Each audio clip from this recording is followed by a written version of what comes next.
Hey, everybody. My name's Andrew. I'm an alcoholic and an addict. Hi, everyone. I'm Jeannie, and I'm an alcoholic and addict.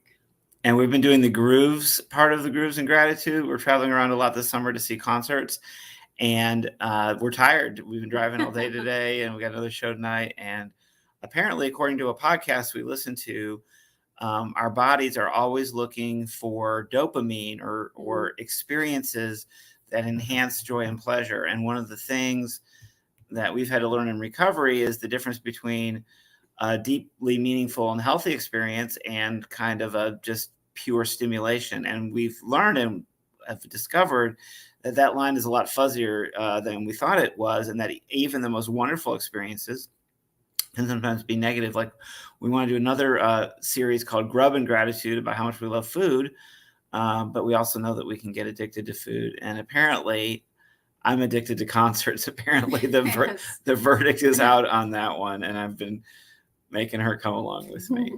It's great. Yeah, I'm enjoying it. But we're on step 2 and 3, which is has to do with finding a higher power, and we've been really addressing the anxiety and apprehension that some folks have about religious dogma and theological harm that's been done to them. Church hurt has been called. I actually have a whole new book just about recovering from religion, but still being very spiritual and interested in religion at the same time. But Jeannie's going to read to us a short quote she found from a website called alcohol.org about step 2, and addresses that very topic I was just saying, with the anxiety and the worries we have about it. Step 2 can be uncomfortable for some people because it seems to encourage people to believe in God. Those who don't have religious belief, who aren't comfortable with the concept of God, sometimes balk at this step. However, step 2 isn't really about God. It's about finding something outside of yourself to inspire you and help you remain sober. Many AA members, religious or not, have found this step useful in finding inspiration and building a drive to achieve or maintain sobriety. Admitting you need help means making yourself subordinate to those who are trying to help you, at least temporarily, so that they can help you guide you in the right direction. One of the things that I love about the recovery movement is the way it deals with this problem of power, and it even has a saying, "Lack of power was our dilemma." And what they're going for is actually suggesting that we don't need to exert power over other people, and that sometimes we have no ability to. That's the state of powerlessness, which is actually a freeing sort of thing. And this idea that they're describing in the reading the Jeannie pick suggests to me that even when you have a sponsor or a counselor, that they're not really authority over you. What's the subordination is that they're providing help. They have something you need that you want that's helpful, and so you'll take their advice, even sometimes just to try something different than what your own brain is telling you. Right. It can be suggestions, and it can be that they share similar instances where they've gone through something similar to what you're going through, so that you can identify with them, that you try to look for the similarities. And that's where a sponsor can really be helpful for you. Someone who can talk to you, who's been there and knows what you're going through, and help you to find identifying your higher power that you would like to use for that you rely on. And being in these networks, these mutual networks of support with other people in recovery, and getting advice and taking advice and being willing to have that, we begin to be able to trust our inner authority better and have better instincts around that. But we can still mess up and be wrong.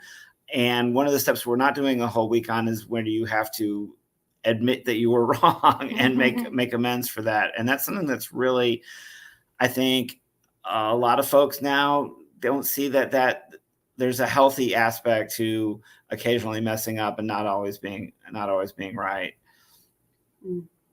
So the song that we picked out today was by Coldplay, Higher Power, since we're talking about a higher power. And it says, "Come on, yeah, don't let go. Hold tight. It's all right. It's all right. I've got my hands up shaking just to let you know that you've got a higher power. Got me singing every second, dancing every hour. Oh, yeah, you got a higher power and you're really someone I want to know. And it's a joyful, upbeat dance song. It's a little bit out of step with some of the other songs that we've been playing. And when they started out, they were more of just a rock band, but they've become more of a pop band. And there is that exuberance that Chris Martin conveys when he's singing, and it does really. It starts out in the lyric about a person being a little bit out of sorts, and then turning to that higher power. So, but I think that joy that we find without substances cannot be understated, how important that is and how helpful that is. Where, Jeannie, this weekend were some of our friends from the sober community in our local town? They were at Bonnaroo, and they get to camp together in Soberoo camping.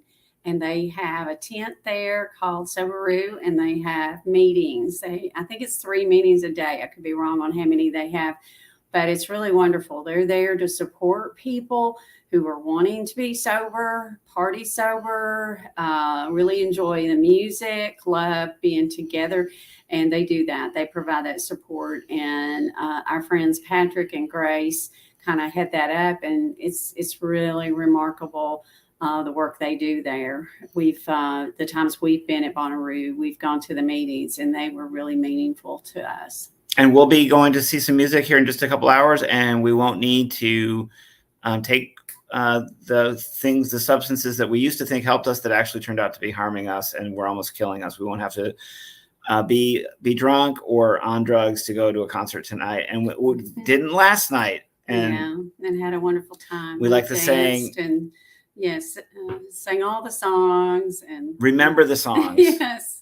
So one show at a time is one of our sayings. Anyway, we don't even know what we have planned for this tomorrow, but we'll try to get back to it.